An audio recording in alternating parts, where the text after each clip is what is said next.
siya. Oo. Ang Yung 5 days. ang aton nga refrigerant ng kanunan to ang balance pala. Yung Balance. balance ng namon.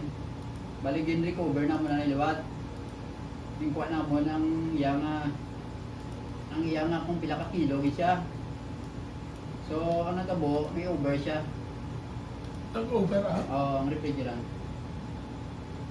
So giniwat na namon. Mag-over na siya mapigaw sa puno. Okay. Mm.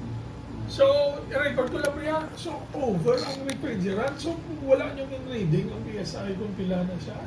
Ang PSI niya nga daan gilaba na siya. Bali ang gwa ang aton nga low pressure na gadagan na sa 100. Pero ang aton nga discharge gadagan na siya 3 kay ano na sa mo liquid line.